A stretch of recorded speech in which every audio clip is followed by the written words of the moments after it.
Boa noite para todo mundo que está assistindo a gente. Hoje eu tenho um prazer incrível, é um dia, nossa, muito especial na minha vida. Eu vou entrevistar uma das minhas maiores referências em IA, em ética, e vai ser um prazer compartilhar esse momento com vocês. Eu vou entrevistar hoje a Timnit Gebru. Ela é uma cientista da computação que tem a pesquisa dela focada em mitigação dos impactos negativos da inteligência artificial. Ela é bacharel e mestre em engenharia e Ph.D. pelo Laboratório de Inteligência Artificial de Stanford. A pesquisa de doutorado dela usou várias imagens publicamente disponíveis para adquirir insights sociológicos e em problemas de visão computacional. E depois que ela obteve o título dela de Ph.D., ela participou do grupo FATE, que é do inglês Fairness, Accountability, Transparency and Ethics, da Microsoft. E depois disso ela co-liderou o grupo de ética em IA do Google, até que ela levantou alguns pontos de preocupação de ética no trabalho, a gente vai falar um pouco mais sobre isso, e ela acabou sendo demitida. Ela também fundou a Black in AI, que é uma comunidade para aumentar o número de pessoas negras na inteligência artificial. Então, eu tenho o maior prazer de chamar aqui a Timnit para o nosso palco virtual. Chega aí, Timnit. Hi, how are you? Good evening. Good, how are you? Fine also. I'm absolutely thrilled to be here, as I was talking earlier. So if you could present yourself, talk a little bit about your work, your career, and then we go to the interview itself. Okay, so my name is Timnit. It means wish in a language called Tigrinya. And it was a name given to me by my oldest sister, who was happy to find out that I was being born. Oh, sorry. I was just seeing if there was anything I have to do. And I was born and raised in Ethiopia, which is a country in East Africa, the Horn of Africa. And I'm of Eritrean descent, and that's another smaller country north of Ethiopia. And a war broke out between Ethiopia and Eritrea in 1998. So that's when I had to leave Ethiopia, and I was 15 years old. Then I made my way to the US, which is where I've been since 1999. And in the US, I studied electrical engineering, like you said. And that was all of my degrees were in electrical engineering, you know, a master's, Ph.D., and the first one, bachelor's. And I studied what's called analog circuit design when I was doing my degrees earlier, which was more like not in AI or anything, but more in kind of hardware design or device physics or something like that. I was very interested in signal processing, which is, I guess, close to AI. I don't really know what AI is, so I'm not sure what it is and what it isn't. So, but I was very interested in music, so I was trying to figure out how to work both in something related to music and circuit design. I used to love Brazilian music. I spent a summer in Argentina, and I didn't learn anything about Argentine music, but I took all of these Brazilian classes, and we used to go out to this Brazilian place every week, and but so yeah, so the people made me a mix, and I was like always listening to that music. But anyways, it's just a detour. But yeah, so I worked at Apple after my bachelor's degree in the audio group because, like I said, I was trying to figure out how to mix my music and engineering somehow. And then I went back to school and I meandered around. I started to do a PhD, didn't like it, dropped out, tried to start a company, didn't like it, left, then had like a crisis, of like, what am I doing kind of crisis. Then somehow went back to school and did my PhD, but I completely sort of switched directions, and I did it in computer vision, which is a subset of AI.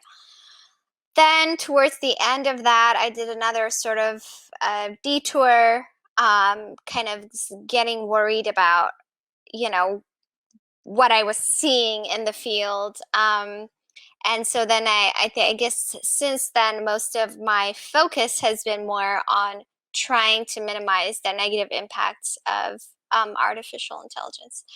And then, of course, I made my way to Google, and then I got fired from Google, and now I'm hoping to do my own thing. So we'll see how that goes.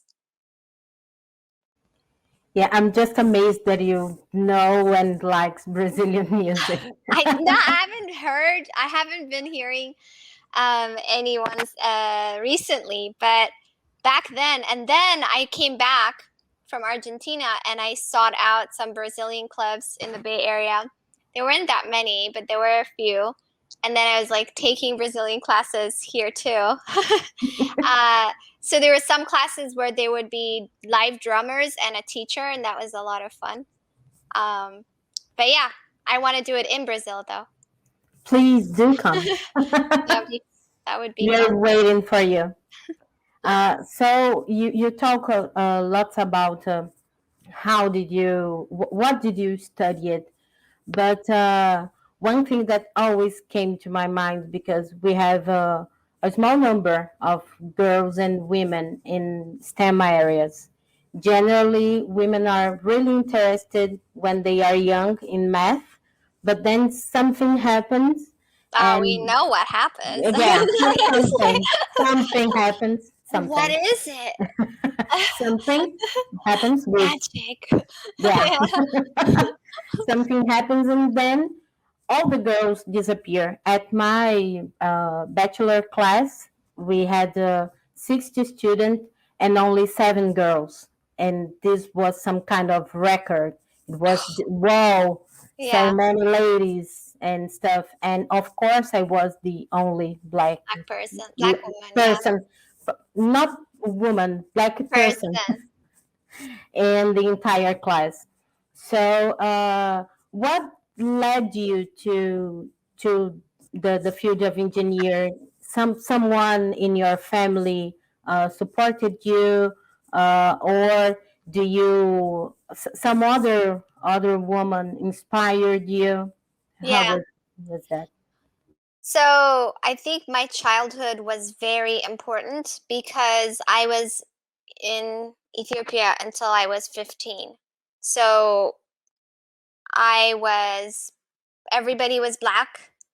And there are a lot of other issues. There's a whole bunch of issues, ethnic based issues. There is also discrimination along those lines. But in terms of race, I didn't kind of have this idea that Black people shouldn't do engineering. I just didn't. And then the other thing was that I went to an all-girls school. So it was actually very funny because it's run by nuns, Catholic nuns. But so you would think, it's strict, but every woman out of that school is completely very independent. So that was very important for me. And then my father was an electrical engineer, and he died when I was very young. He died when I was 5 years old. And then my mom raised me. So she was a single mother, and I had 2 sisters who were both electrical engineers. So I did not have this feeling that you cannot do engineering as a woman. I just did not have that kind of understanding of what I'm supposed to do.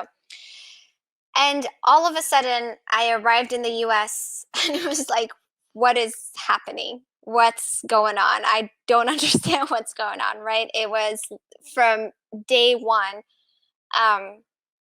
just, you can't take this class because you're too dumb. But what do you'd fail the exams if the students that the students take here if you took it. Why? You don't know me, you've never met me, you don't know my academic record, you don't know my ability. It was just thing after thing after thing. I hated that high school, could not wait to get out. Then I I was getting out because I was going to Stanford, and then I was going to say goodbye to my guidance counselor, and my guidance counselor was like, "Did you drop out?" I said, "No, I'm just leaving. I'm here like an idiot to say bye to you." My guidance counselor, who told me, my guidance counselor told me that I wouldn't get into any colleges I applied for. So it got to me even. So when I was in that school, I was thinking, if I was born and raised in this country, there is just absolutely no way I would, absolutely no way, because I spent 2 years in that high school and they just I lost a lot of weight. I had malnutrition. My mom was like, malnutrition in the USA. We went to the doctor. The doctor said she has malnutrition. She's not eating. Couldn't, so I was extremely depressed. They got to me. And so, I can't imagine uh, being born and raised in this situation with the teachers who are constantly telling you that having low expectations, blocking you from doing anything. It's nearly impossible to do this. So I think having that positive affirmation, my upbringing was the complete opposite.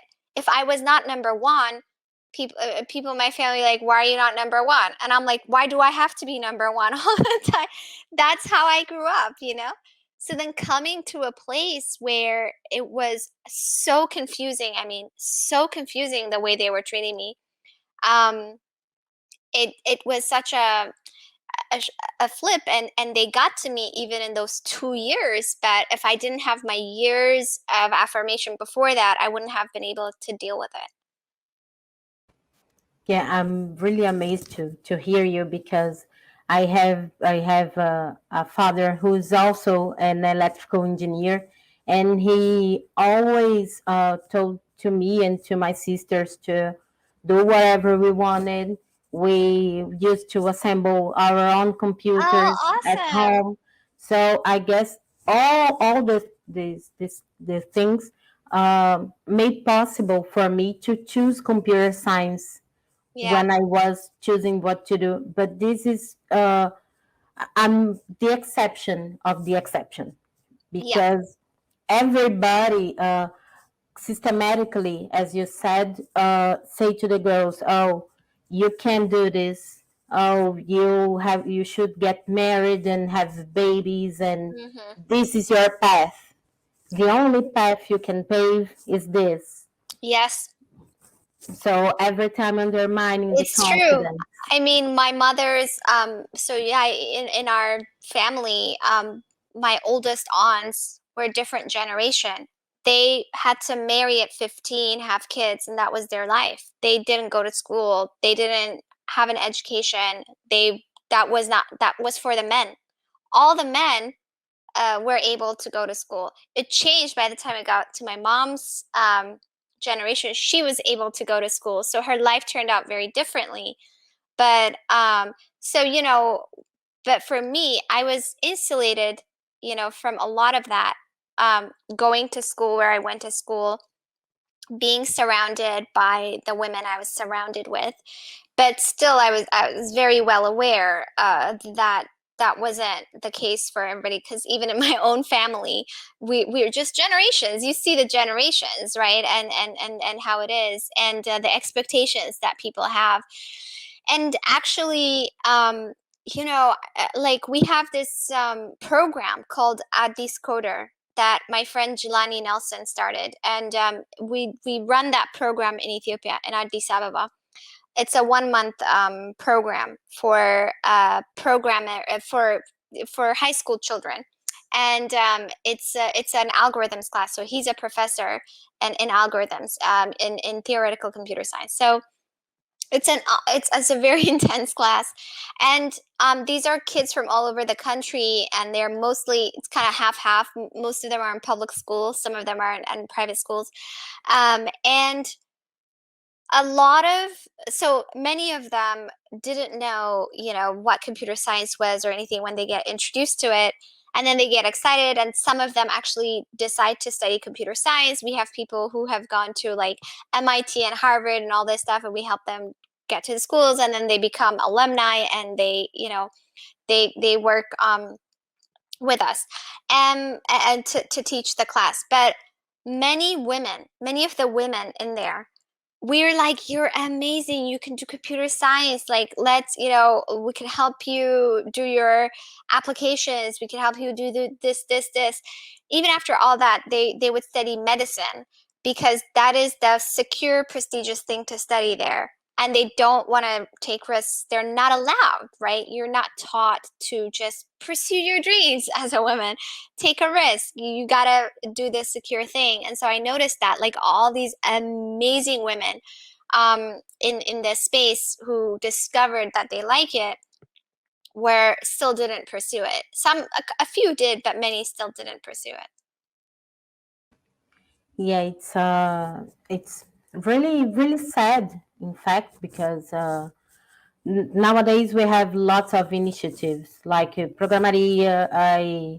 I participate of 2 communities trying to have more women in AI, but it's really difficult because lots of them arrive to us saying, "Oh, my computer teacher said, oh, you're not good for this," or they said, "Oh, the girl likes backend," and then they said, "Oh no, you go to front end because you will do beautiful things." Yeah. So we have lots of this yet, but I think we are heading someplace better with all the initiatives.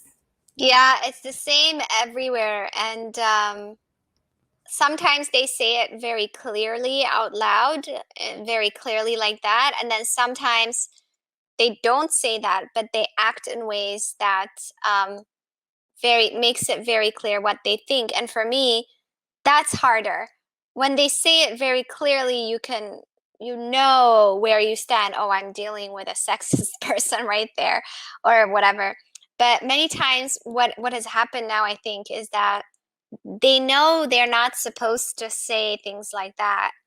So they act in ways that is very clearly sexist or racist, right? They use code words, or they put you in a different place, but they won't say it's because you're a woman or whatever. And then if you call it out, you're the crazy one because you're sort of imagining things, right? The gaslighting. So yeah, I mean, it seems like that's really just a universal sort of thing, right? That like, I see it everywhere. I mean, some of the stories that women were telling me in Ethiopia were just college students were telling me in Ethiopia what the teachers do is just incredible. I mean, there's also a lot of abuse. There's a lot of harassment and abuse that goes kind of reported and unnoticed because no one pays attention to it. And then, and then people ask, how come we don't, we should just get them more interested. People don't try to take responsibility for the current level that they're in. They're always like, how do we get more kids who are 5 years old interested in computer science? How do we get more girls interested in computer science? Well, how about you stop having a toxic environment here where you are? Don't worry about, the 5-year-olds, the 7-year-olds. Worry about your current actions and your current level in your current job. So I don't like the the term pipeline problem when people are saying, it's a pipeline problem, which means, there aren't enough women coming in, there aren't enough whatever. And one of my friends says it's a leaking bucket problem. It's full. The pipeline is full, and it just, you just kind of drain them one by one. And after they're still around, they continue to fight on. You fire them like me, right? And then they're like, oh, but why don't we have more women? Why don't we have more Black people? It's just ridiculous. Why? Because you expelled us. Yeah. Yeah. You push us out. That's why. Exactly. Yeah. So now I have one question from Carla Vieira. Carla is a PhD candidate in artificial intelligence. I know she's a member of Black AI community. Yeah. She's a co-founder of Perifa Code, and she's a Google developer expert in machine learning. So Carla sent you a question. She wants to know, what was your motivation to pursue a PhD in artificial intelligence? And what are the effects of your industry experience on the scientist that you are right now and the kind of work you do? So when I was doing a PhD, I really, initially, I just wandered into the PhD. I wasn't going to do a PhD in artificial intelligence. I was going to do it in analog circuit design, right? The thing I studied before. And like I said, I was very isolated, just didn't have a good time, and so I left. And then I was just randomly, so I worked in signal processing because of my hardware experience, and I was working at the time. I wandered into like medical imaging, so I was working, like in experimental physics, like, in the basement, building stuff. And then I started getting more interested in the image processing side of things, of that. So I took a class, and then I got more interested in computer vision. Then I took a class, and then I dropped out, and I was just auditing random machine learning and vision classes here and there. And then I decided to try it out when I went back for my PhD. So that's how I just never, it wasn't this straight path. And I thought about that all the time. I was very worried that I was just sort of going like aimlessly, and I didn't know what I was going to do and all of that. So I didn't feel good about that. But in terms of my industry experience, I think it was important for me for a few reasons. One is that I saw like what, the difference between building and shipping a product and what I was doing in research. And I don't know, I just liked, and I had a bunch of experience, just work experience. And but in terms of my own work, I think my hardware experience actually highly influenced my later work. So for example, I wrote a paper called Datasheets for Datasets.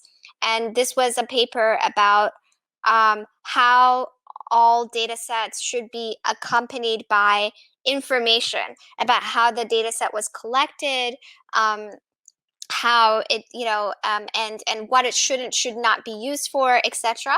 And I co-wrote a similar paper called Model Cards for Model Reporting about models. And that was all based on what I saw in the hardware industry. For instance, data sheets are, in electronics, you have data sheets, right? So when you're designing a system, a resistor or something, you go look at the data sheet, like gives you information about the resistor, what are the standard operating characteristics, what can you use it for, what can you not use it for, what kind of tests did they do, what are its temperature characteristics, blah, blah, blah. In AI, there's nothing like that. It's just like, oh, it's out there, I'll use it for what? For everything, for anything. I mean, whatever. So I think that was the thing that really transferred from my hardware experience. And I couldn't have predicted that.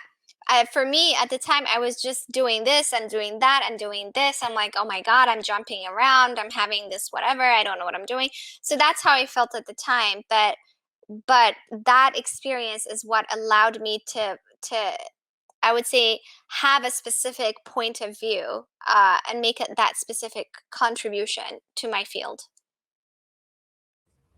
Yeah, I think that this interdisciplinarity is really important because I always known that I wanted to always known that I wanted to work with AI. It was the first thing that I got in love when I was in computer science. Interesting. So, but I really loved also biology. Oh, So cool. I started to pursue both of things, and then I went to do a genetics class, and then I worked lots of time with not only medical data, but also at the lab doing some stuff with DNA. So I think that these kind of different experiences make possible to have better solutions and better different points of view. Exactly. Yeah. Also with diversity that we always talk about. Yeah. So we are kind of shift subject a little bit because Gabriela Surita is going to pose her question now. Okay. So let's see her question. Hi, Timnit. My name is Gabriela Surita, and I'm a research engineering manager working with AI for a couple of years. So my question is regarding your paper on the danger of stochastic parrots. First of all, for those unfamiliar with the paper, what do you think is the most important aspect of it? And also, why do you think it generated so much backlash from parts of the AI community and also from people inside big tech as well? And maybe what do you think the paper said that people weren't ready to hear? Thanks a lot for your time. Yeah, so let me tell you how I wrote that paper. So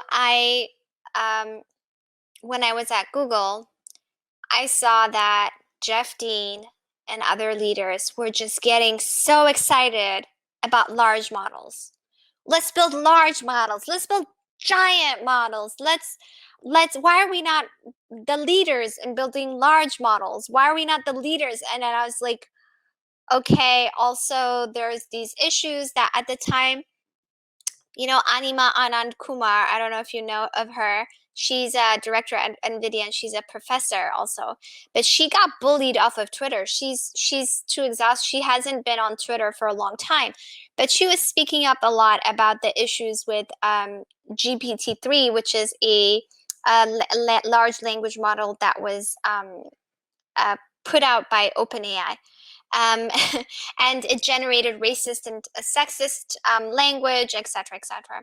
So I would say also there are some issues. Also, we should slow down and why focus on the size of something So at some point, people started asking me what are some things we should consider when we are working on large language models. So I wanted to just send them a paper. I kept on sending them tweets, and then Emily Bender, who's my co-author, my first author on the paper, was also tweeting about these critiques of these large language models. So I wrote her a message and I said, hey, all these people are asking me about large language models. Do you know of a paper that I could send them? She was like, no. I was like, well, okay, are you planning on writing a paper? Because if you write a paper, then I can send them that paper, and also I want to read it. She was like, no, but why don't we write something together? She said, which tweets of mine have you been sending? So I go back to my email and I find the tweets and I send it to her. And the next day she sent me an outline, the same headings that we use. Stochastic parrots. So the outline was, what are the main risks? And she started with environmental risks, and then it was too much, training data that you can't document. The fact that all of the research direction goes to that, and there's no room for other research directions that might be necessary, and actually research directions that don't use so much data and don't use so much computational power. And then the risk that ensues when you have these language technology that can generate very seemingly coherent text, even if it's wrong, right? So when you generate coherent text, humans associate that text with another human, right? And so it's very easy then to have extremist content and all sorts of other horrible content. So that's how we wrote that paper, and that's how it came about. Now, so at Google, so we wrote it, it was fine, got approved, everything, and then all of a sudden they were like, you have to retract the paper. Why?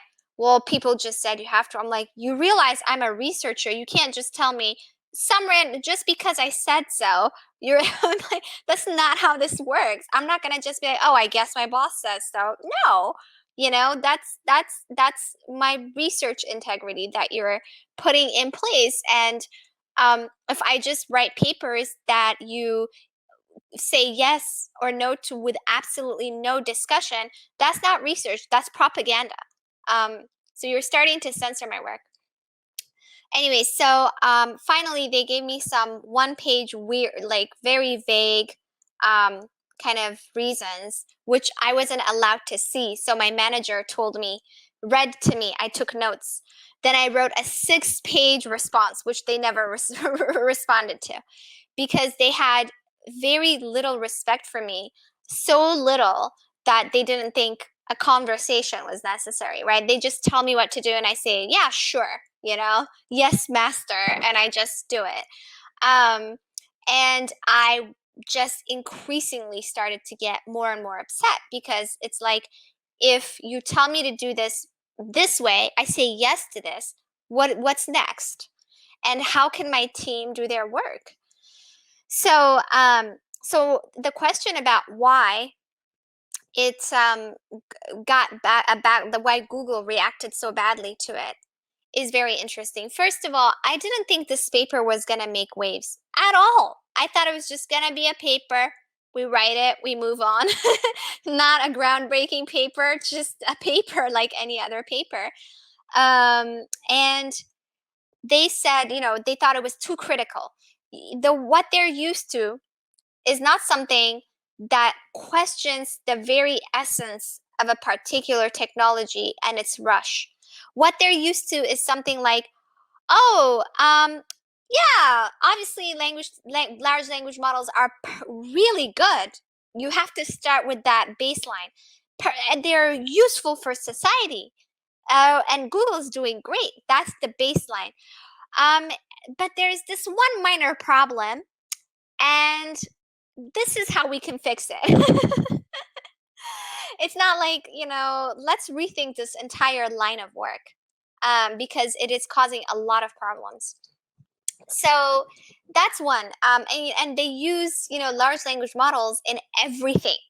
Search, machine translation, and who knows, all sorts of other things, auto email, auto completion, whatever. And because Google has so much data, what they want to do is have an advantage over everybody else so that they use all of that data. That's what I think. But I don't even think they really thought it through. I think what happened really is that I'm a Black woman at Google who speaks up. I never just let them treat me whatever way. I always spoke up about all the issues I dealt with: sexism, harassment, retaliation, all sorts of things I dealt with at Google since day one. So the HR people I bet you they were just waiting for that moment I could tell, like, they were escalating for no reason. And I could tell they were just waiting for that moment to just oh, okay, all right, well, you won't do it if we don't do it? Okay, bye, you resigned, we accept your resignation. They were just waiting for it. So it wasn't just the paper. I think if a VP wrote that paper, a white guy who's a VP, they wouldn't have done the same thing to him. It was also me and the team, and the fact that the paper was written from the perspective of members of marginalized communities. We talk about we highlight things that for them don't seem like a big deal. Environmental racism. We say that when you have large language models, they take a lot of energy, but the people who benefit from large language models are not the people who pay the cost, right? So you have you don't really create large language models for Sudanese Arabic, but the Sudanese people are the ones who have all sorts of flooding because of climate change. We make arguments like that. We talk about don't use so much data that you can't document it, because then there's no accountability. Just ingesting the world's data doesn't mean that you have diversity. So we say size doesn't equal diversity. So, I think it was really just a show of power. There was a bunch of white guys on the top who didn't like it, and they were just like, nope, and they didn't expect me to react the way I did with regards to the paper, number one. And with regards to the quote unquote resignation, which they fired me, they just thought I would just quietly be ashamed and go away. And now, with respect to the larger community, I think the scientific community has taken it well in general, but there's been some backlash, mostly not the scientific community. And a lot of this is how racism works. So let me explain, for instance, what happened. There was this one machine learning former professor, I don't even know if he's still at University of Washington, whose name is Pedro Domingos. I think he's Portuguese, actually. And he's very racist, very sexist. And he summoned this random guy who has no scientific credentials whatsoever from the dark corners of the internet. His name was Michael Lissack. This guy wrote a critique, which wasn't even like a critique of the paper. So they had like talked over email stuff. Then Pedro Domingo started like tweeting it and all of this, just so that, and this guy Michael Lissack started harassing me on Twitter. He started stalking. Like, let's say I'm on a talk like this, he would be at this talk. He would ask a question, so I know he's there. He was just, that's the kind of thing that happened. So it wasn't that I didn't see so much scientific backlash or whatever, but I saw this kind of stuff. And then the tech bros, of course, who are not used to anybody really questioning whatever they do. I was expecting that. We expected some of that because we were going against the status quo kind of tech bro culture. And so we expected some amount of backlash. But what happened was, there was coordinated attacks against me, especially. And Emily talked about how it was more towards me than her even. She even talks about that difference. But she, poor woman, just because she was adjacent, dealt with a lot of it too. She had documented like pages and pages of the harassment that she faced as well. So this is how it's done. There's coordinated campaigns to try and discredit the people that they think are leaders in a certain way. And Pedro has actually written an article saying how he discredits the quote unquote woke people or whatever, And so that's what happened. It's a combination of racism, sexism, not wanting to hear things from the perspective of members of marginalized groups, thinking that you can just kind of suppress someone's voices. And when you still can't do it, coordinated attempts to suppress people's voices. I read the paper, and when you say, oh, I wasn't expected to have so much wave, the paper is really interesting because it gets us thinking, especially the ones who work building models and stuff, about the impact that we are going to do. Not only the impacts of the model itself, but the impact of how much energy are we spending and stuff like this. And when all the stuff happened, I think it's because we have rich, white, entitled guys and a black, empowered female saying, "Oh, you are wrong. You have to think about this." And then all this repercussion, and then all this kind of attacks that you said, that trying to make you compliant, but you wasn't.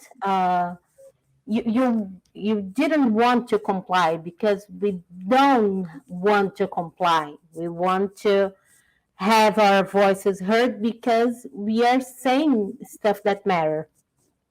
Yeah. So I think the problem was all because of this. Yeah. So exactly. I lost my words, because this kind of things make me furious. Me too. Thais Oliveira, also a PhD candidate in humanities and social sciences. She sent us a question. Olá, eu sou Thais Oliveira, sou doutoranda em Ciências Humanas e Sociais na Universidade Federal do ABC. E a pergunta é o seguinte: recentemente a ONU para o Meio Ambiente e o IPCC lançaram um relatório sobre as mudanças climáticas que informa que as consequências são irreversíveis, e parte dessas consequências são por conta do comportamento humano.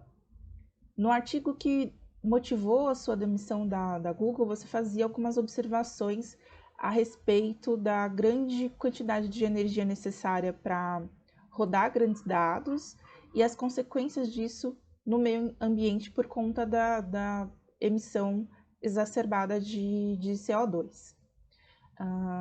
Aqui no Brasil, principalmente por parte da grande imprensa, a narrativa a respeito desse relatório da ONU para o meio ambiente individualiza a questão, dizendo que cada pessoa tem que fazer a sua parte para tentar, aí, pelo menos, reduzir os danos.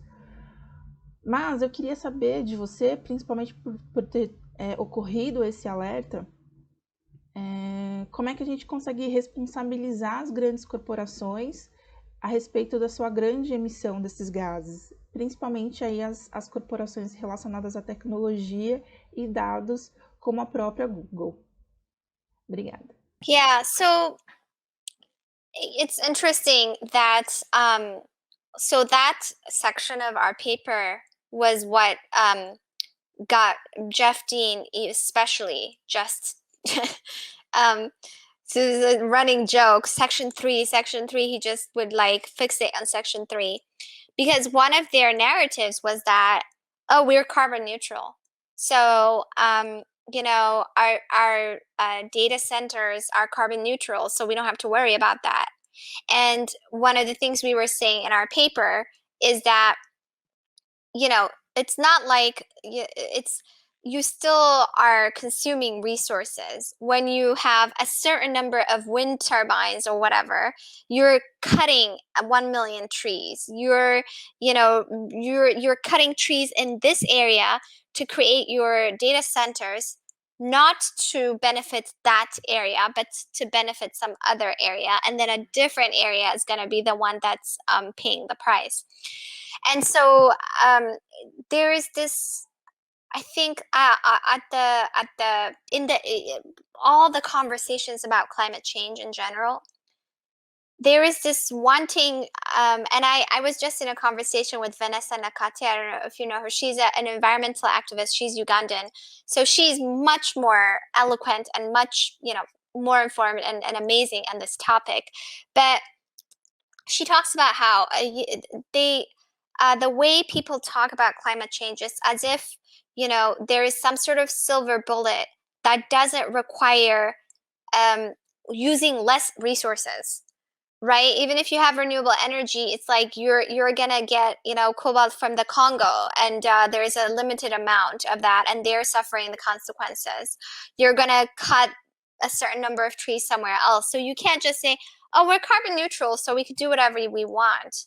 And then the other point that we were raising was that it's going to limit the number of people who can do this kind of work if this is the dominant paradigm that is based on ingesting data and all of that, right? People who don't have the financial capabilities, people who can't build these kinds of things. So that was the point we were trying to make. And I think that there needs to be, I don't know what more I can say. I think there needs to be accountability for corporations. And I know that for these corporations spend so much money lobbying. The tech industry in the US spends more money lobbying than the fossil fuel industry, than the tobacco industry, than any of the oil industry, than combined, right? So the tech industry and a lot of times they lobby against environmental specific laws, for instance, in the EU that are proposed. And the reason they lobby against it is because they don't want to be held accountable. And so it's very important to have, I think it's just impossible to have individual measures. It's very important to have collective action and collective incentives and collective policies. We're so past time. California, when I live in California, and at this point it's become normal for it to just burn, and you see orange skies and, ash falling down, like, oh, I'm going to write that random paper or whatever. It's not, that's just not how it works. You have to have collective incentives for anything. So I believe that even in my own work, right? So if we don't want people to work at large tech companies and we want people to work at, independent institutions or something, if we don't want people to work on this technology but work on that, if we don't want people to take money from the military or the tech industry and have an alternative, then we have to work on an alternative, right? If we want people to have data practices that are ethical, then we have to have policies that maybe, when you're reviewing when you have a conference, the conference should have a policy. It shouldn't be on the individual onus. It should be the conference. Collective institutions should change. So that's really what I believe in my own work. And I don't think, and this is the same thing. It's too important to leave it on it's like optional, individual, whatever thing. It needs to be a collective institutional change. Absolutely, because in Brazil we have this kind of thinking that, oh, Fernanda has to, I don't know, spend 5 minutes less in her bath, for instance. But then we have large companies that are letting the water just throw out, but it's okay. It's nothing happens to these companies, and there is no policy to enforce that everybody collectively spends less water. Yeah. And when we talk about, for example, neutral carbon, okay, we're neutral, but we have just one planet. So, okay, Yeah. You are neutral, but from where are you pulling this energy? From where are you pulling the trees? Yeah, it's not like magic, there's the law of energy conservation, right? Like you're taking some resources out of the planet. And it's the concept of minimizing resource consumption is just not something that it seems to be existent in the capitalistic society. I mean, the billionaires would rather go to space and figure out how to take minerals from there than try to figure out how to consume less minerals. That's the kind of, I think, society that we're in. I love science fiction movies and series, and all the time it's like this. Oh, the resources on Earth are scarce, and then we have to go somewhere else to destroy that somewhere else. So I think it's really important to have this kind of policy that you said, to have this collectiveness. So yeah. So we are going to talk about another topic right now. We'd like to talk about ethics. Earlier this year, a Brazilian report showed that 83% of wrongly incarcerated people were identified through photographs. And Oh of my course, God, really? those, Can you send me this report? yeah, Sorry. yeah, I send you later. And this, of course, that from these wrongfully incarcerated people, of course, that those 83% were black males, poor, and mostly young. So that they used the so-called suspects catalog, and they assemble this catalog without any method. They go, for example, to the social media of someone that is innocent, and they took his photo and puts on the catalog. So someone got, I don't know, robbed, and then take a look at the catalog, and they said, oh, it was this person, and this person goes to jail. So what I wanted to ask you is, what are the dangers of using facial recognition alongside with this kind of completely biased data set? Because right now in Brazil, we have lots of discussions about using facial recognition by the police.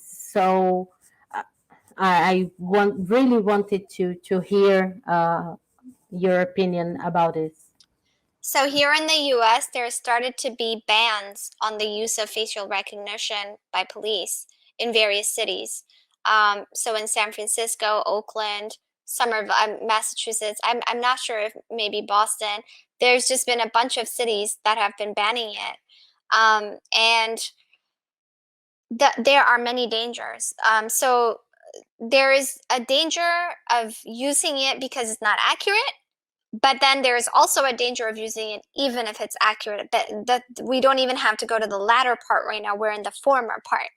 And, you know, our work with Joy Buolamwini, who's a Ghanaian American scientist, led a research paper called Gender Shades, where we showed that just APIs that were sold by Microsoft, IBM, and all of these people that you just could use for anything had very high error rates for darker skinned women than lighter skinned men. They worked almost perfectly on lighter skinned men, not on darker skinned women, right?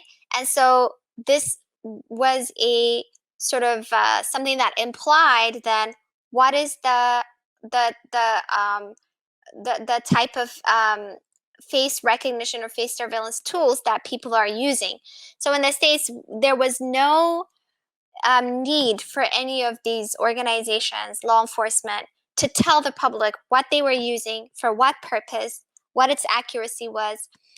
In fact, there is a group called the Center for Privacy and Center for Privacy and Equality, is it, at Georgetown Law, and they came up with many reports that I learned from on the use of face recognition across agencies in the United States. The first report talked about how 1 in 2 American adults is in a face recognition database, and you don't have to know what they use it for, when they search, when they don't. A follow-up report showed how they used and abused these kinds of systems. For instance, there was an example where they would look for a suspect, and they don't have a photo, and one of the guys would say, "Oh, this guy looks more like a famous actor, you know, so and so," and then they would get so and so's photo, and the actor, Photoshop his eyes a little bit, whatever, and put it in the system to retrieve nearest neighbors to that person, and then go pursue those people. And so this is infringing on people's rights. And there was just a case of the first known person to be arrested, falsely accused of a crime based on face recognition. That was Robert Williams in Detroit in the US. And of course, it was a black man. It was a black person. And there was another case of this black woman who was not allowed permission to go into a teenager, a 16-year-old girl was wanting to go ice skating or something, and they used face recognition. They wouldn't allow her to go in because they said she was in a fight or something before, and it wasn't her.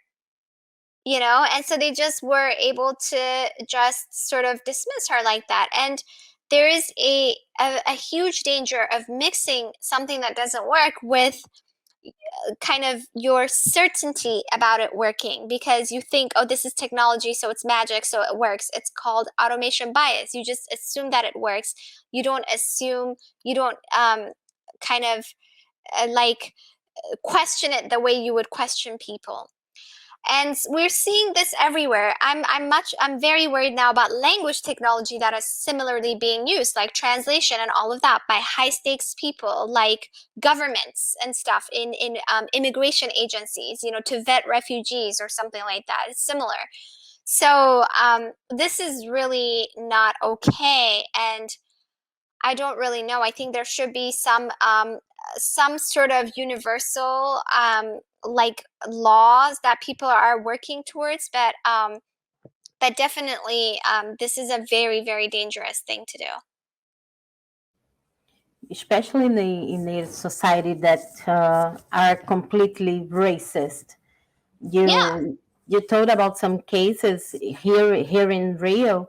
It's really common that, I don't know, someone got robbed, and then she said, oh, it was a man with a black power, and then the police goes and arrests the first man with the black power they found, because you were acting suspicious, and the person exactly. was it's only walking. Automated racial profiling, right? It's just like, instead of now you're just kind of doing racial profiling at scale using technology. And it just should be very vigorously fought back. This is a very dangerous trend. Yeah. So Bianca Ximenes asked our next question. Let's hear her. Hi, Timnit. I'm Bianca Ximenes. I'm head of AI at Guppy, which is the biggest HR tech startup in Brazil. I'm also a Ph.D. candidate for ethics in computer science for ethics applied to machine learning, and a Google developer expert in machine learning. So my question today is, we've been going about trying to solve all the issues of ethics applied to AI inside the scope of data science. However, we can accomplish a lot by bringing to work alongside with us people from other expertises, such as designers or web developers and domain experts. So what do you think are the main contributions that people from other fields and other fields of knowledge can bring to the table and helping us solve the ethical AI conundrums? What do you think? Yeah, I mean, it's actually very key to have people from other disciplines, and I think one of the issues that got us here is what Meredith Brossard calls tech chauvinism, like just the arrogance within the tech industry, and the inability to be self-critical or listen or respect other disciplines, and a big trend that I've seen is when they want to bring other disciplines, they bring philosophy. And Marielle Gray was like, I don't understand why computer science is looking to the field that is even more white and more male than itself to solve its ethics problems. It's not philosophy that I think. I mean, there are some philosophers first in this space that I respect, like Shannon Valor is one, but a lot of them, that's not where I would go. I would go to the social sciences, race and gender studies, critical race theory, historians, anthropologists, and artists, because they can reimagine what the future should be like. And I've written actually papers specifically talking about how some of these fields can contribute. So for instance, I wrote a paper with a historian, Unso called Lessons from the Archives. So like how machine learning can learn from archives, which is a specialty of history, because archivists have had to curate data, human related data, for like a long time. And there are issues related to how they curate the data, who gets to curate it, whose whose data and whose story is being told from whose perspective, right? And library sciences, I mean, search is basically, it was kind of a library, of you're looking for information, you're trying to retrieve it. There are experts in library sciences. So yeah, there was a paper I wrote about procedures for data collection and other issues that we can learn from those other disciplines. Anthropologists, I mean, my team at Google, in the ethical AI team, we hired the first social scientist to be a research scientist, because social scientists were hired in the companies, but not as researchers, as research scientists. They would have all these random roles, not doing specifically research, and they weren't elevated to the same status as the computer scientists. This is a big problem. I also gave a talk called The Hierarchy of Knowledge in Machine Learning and its Consequences, meaning that in this space, there is a hierarchy of knowledge, and specific type of knowledge is at this hierarchy. Everything else is like here. And if it's, primarily women, it's here. If it's primarily indigenous people, it's like way here. It's not even considered knowledge. So that's a huge part of why we're in this issue to start with. Let's look at just climate change. I mean, look at indigenous knowledge and indigenous groups, indigenous ways of doing things, right? Like, preserving land, like just all of this stuff, and the priorities, and respecting water, and how that is like, that was considered savage and whatever. And look at where we are, we're killing the planet. Or like how people were basically colonization, right? Which is kind of telling you that your form of knowledge is not okay. It's not real knowledge. Our form of knowledge is what's appropriate. The computer science is sort of a recreation of that. It's like this specific knowledge that erases contributions from everywhere else is what's important. So in terms of ethics or whatever, people from all of these other disciplines have been sounding the alarm for a long time, right? Like, so even in this space, algorithms of oppression, I think Safiya Noble, the book came out in 2016, Algorithms of Oppression. It's about Google search. But I think she started the work like in 2012 or 2013. And there was this article about this guy, Philip Agri, I think that's his name, who's disappeared from like public life, but he was sounding the alarm about data and AI and all of this stuff in the 90s. And he said specifically, AI is a discipline that is not able to be self-critical or anything like that, right? Artists can reimagine how to do things. I mean, there is a lot we can learn from all these different disciplines. It's just that they're not, this chauvinistic nature of computer science doesn't respect, other disciplines. And it's primarily because I think it's white male dominated. It's this colonial thinking of what type of knowledge is more important and what type of knowledge isn't. And it's not interesting, but it's kind of funny because we have lots of ancestor knowledge from cultures that were here long time before us, and then suddenly all of this doesn't matter. We just only matters the knowledge of the man and the knowledge of the white ones. And when we talk about the contributions of other fields. I read an article really interesting saying about how computer sciences should be not a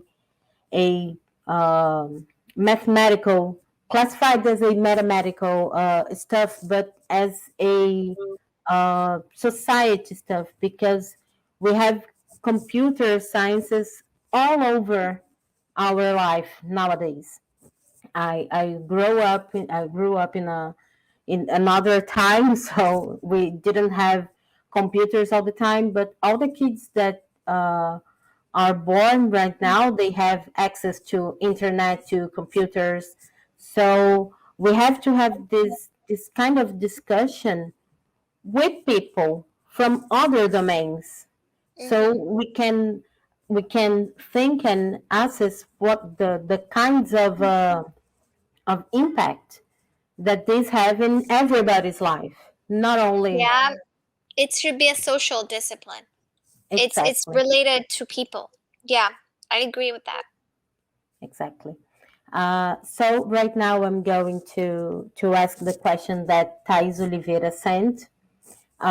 She told that last year on the Black AI meeting at NeuralMed, we heard the professor Sônia Guimarães, the first Brazilian Black female to achieve a Ph.D. in physics, and the first Black professor at ITA.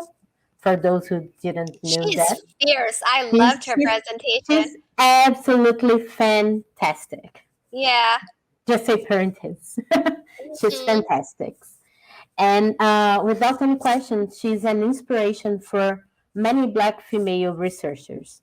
So your trajectory and your courage are as well inspiring and for other women and young females. So how do you see this kind of role you have in empowering and inspiring other researchers, and how do you see the relationship between different generations of Black researchers? You know, I can't imagine the kinds of obstacles that she faced and that she continues to face. So I don't know. I mean, I think that generation of women, the resilience they need is incredible. And sometimes I think the type of resistance that they were allowed to have versus the type of resistance that we're allowed to have might be different, right? Because like in a different generation, Google would have succeeded in suppressing my voice. No matter how resilient I was, no matter what I did, they would have succeeded in suppressing my voice. So I consider that to be progress, that they sort of weren't really able to smear my reputation and deplatform me, right? So it's difficult to, after everything I went through, to think that way. But I think, when they're not able to succeed in deplatforming people, it's a step forward. So so in terms of my work, I started seeing how important it is to, talk to people in my community and different communities. And I realized like the difference it makes to even, use a specific language. I don't speak Portuguese, but if I did, I would talk to you in Portuguese because it makes a huge difference, right? When I have interviews in Ethiopia and I talk in Amharic, that reaches a completely different population. And then I have interviews in Tigrinya with Eritrean outlets, that reaches a completely different population because they relate. Like they see, oh wow, that's an Eritrean. There's already a whole, kind of understanding about what we share, right?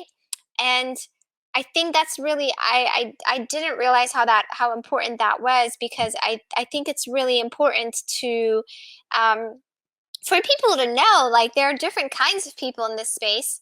And it's okay to feel the way you're feeling. It's not you. there's so much gaslighting, and the issues are real.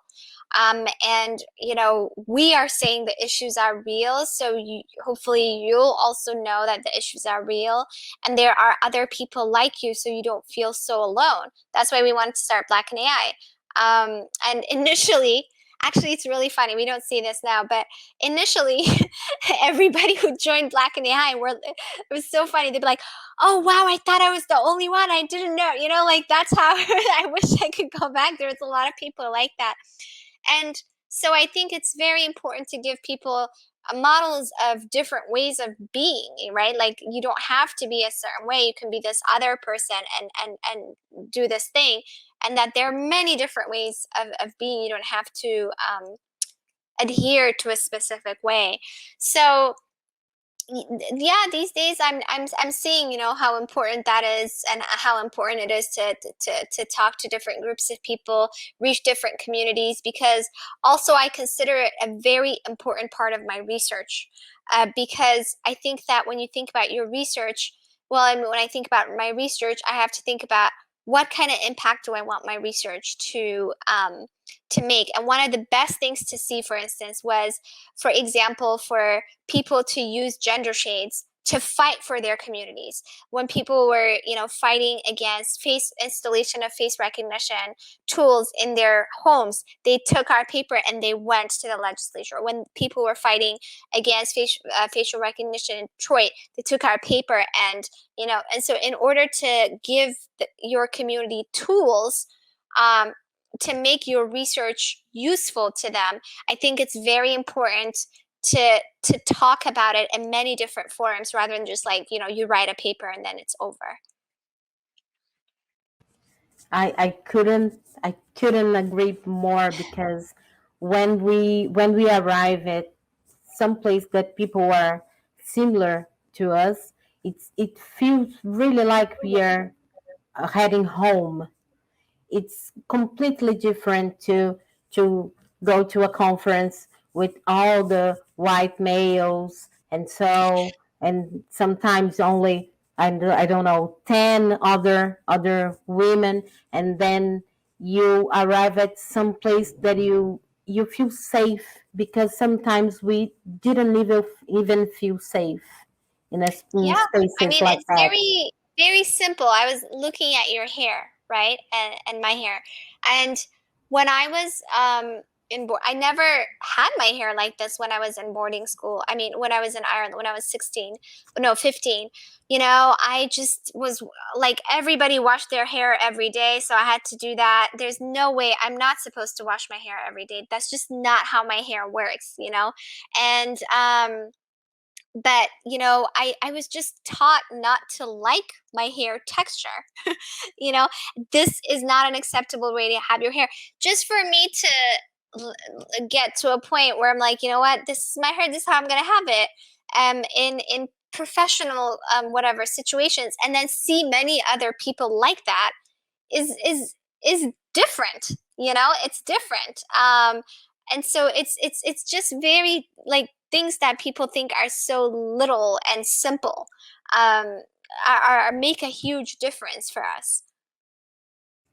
Yeah, I only started using my hair like this, not color, because I had love your always color. colored this. Thank you. But I only started using my hair as it is. I think it's about for 5 years right now. So I am 38 years old. So Me too. Oh, so for 33 years old, I used to wear my hair like curls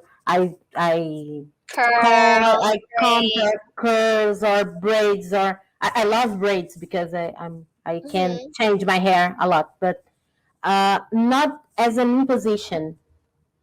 Every time I had as a choice when you want to do it. Yeah, I was afraid when I went to conferences in Europe and stuff, and then I was the only Black female, of course, because when we talk about conferences in Paris or in Belgium, in other places, generally you don't have black people. Yeah. And my hair was completely different from everybody. So every time I walk at those places, like with my head down, and Yeah. was kind of ashamed of who I Yeah. was. You're taught to be ashamed of it. That's just so crazy. Yeah. So I think just having a community of people to see different ways of being is very important. Yeah.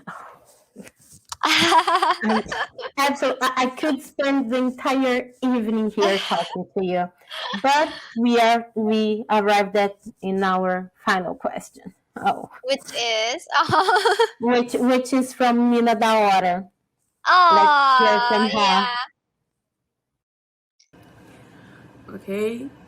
Hi, Timnit. I'm Fernanda. Glad to be asking you this question. Thanks for your hard work and support. I'm in research here in Brazil and computer sciences. I research critical thinking AI and ethics and security too. And my final project in the undergraduation was focused on investigating the negative impacts of facial recognition here in Brazil. Because here this technology is widely used and it has caused several problems among Black youth.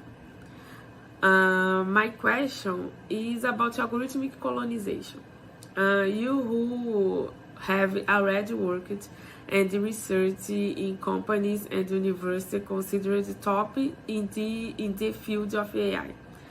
How do you see how do you see the influence of this place on the Black community AI, the Black students in AI? Because I feel that they end up oppressing our ways of thinking about technology. So that the people just create what they allow.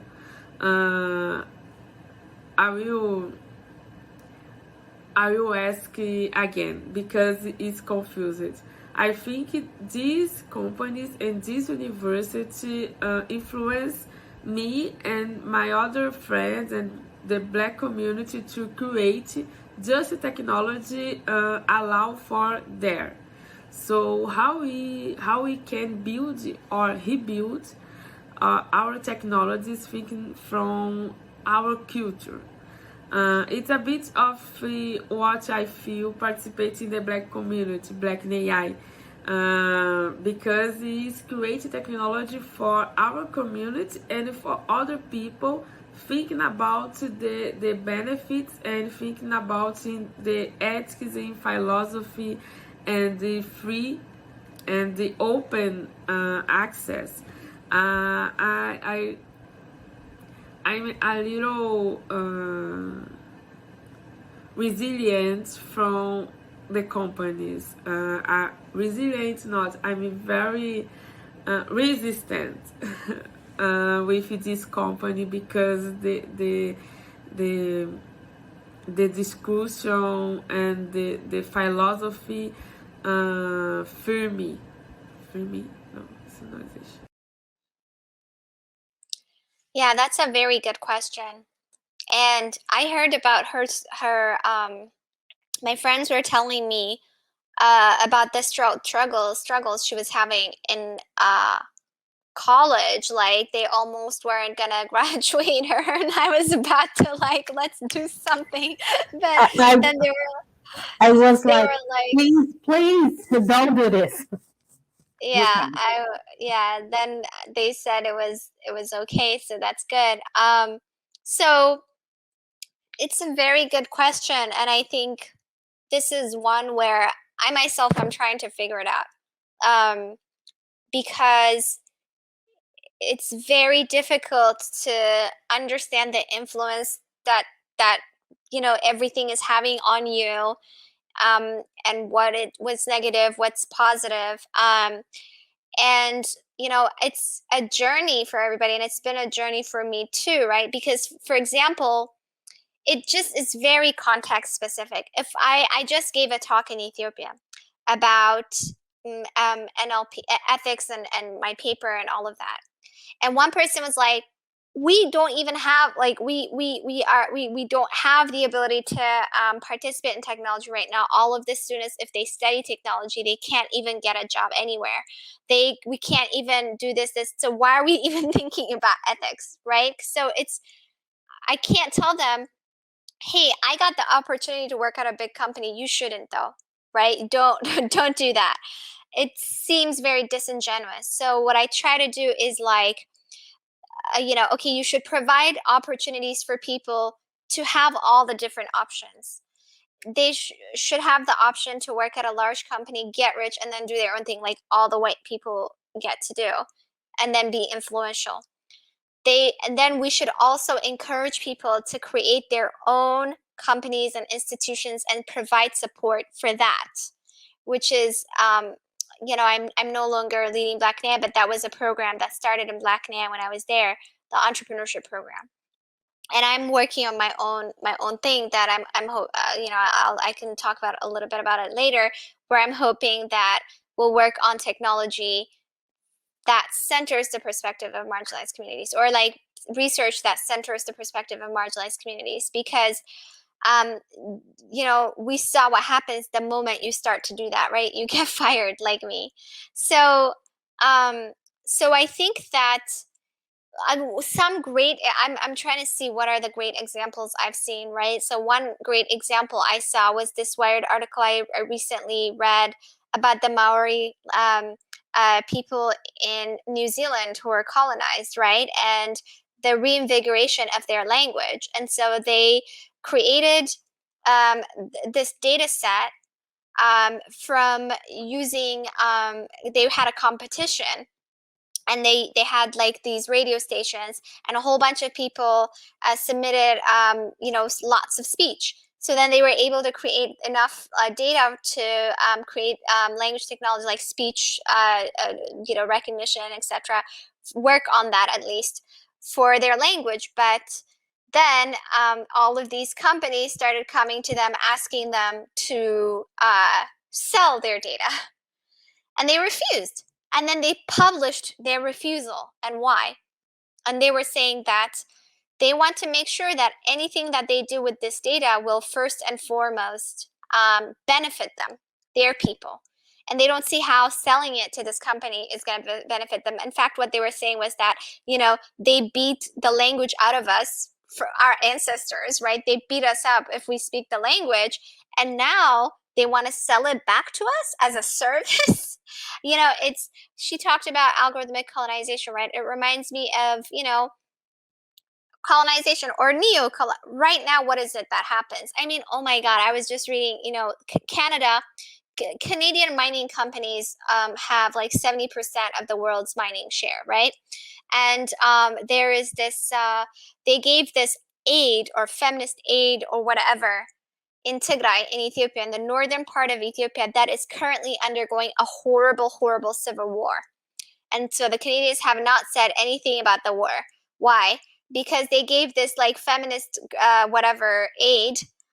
But you know what it is, though? It's not aid, because then 3 of their mining companies got licenses to operate in Tigray, which has an estimated $4 billion in minerals, right? And so what they're going to do is they're going to get those minerals for free, and then they're going to sell whatever back to people with a surplus, right? Like take cocoa for free and sell back chocolate like for $100. And so it's the same thing. Take data for free and like sell back whatever. And, and whatever the benefit, the risks are, the repercussions are, whether it's the environment or anything, that's borne by the marginalized groups of people who are there. So I do see a lot of parallels in terms of how to proceed. I think, like I said, I try different different things. Like, I think we need to change the incentives, right? If we want people to do something differently, we have to work on giving them that opportunity. And what is that opportunity? If we want, but I think it's still important for people to be at these companies and push back too, to, sound the alarm when something goes wrong or something like that. But then we also need, stronger legislation to protect people like that when they do it. But I think this is an ongoing, thing to think about and an ongoing journey for me personally. And I don't, I don't know where I'll arrive, and there's always changes. And I don't know what I'll land on. I think it's a struggle for all of us, because it's really difficult, the line between compromising our integrity and having impact. So I think that it's a question for everybody to just sit back and think and reflect on this. Yeah. So it was absolutely incredible. I'm just really delighted with our conversation. It was an incredible experience. Hear you talking and can and be possible to make this change with you. I'd like to thank you so much. If you could give us your not so final words. I mean, what is there to say? I talked for like an hour and 25 minutes. So I just want to say thank you. It was really fun talking to you. And it's great to see this event taking shape. It's great to see people getting connected and working on minimizing the negative impacts of AI in Brazil and the most marginalized groups of people. It's very, very important. You guys hold the key to so many things in the world. Brazil is such an important place. So it's really important for this work to be done there. And I hope that I can visit in person one day. Please, we are waiting. Então, gente, muito obrigada. Daqui a pouquinho, quando acabar esse vídeo, vocês vão ter a oportunidade de conversar e de ver a Timnit aqui ao vivo. É isso, gente. Muito obrigada.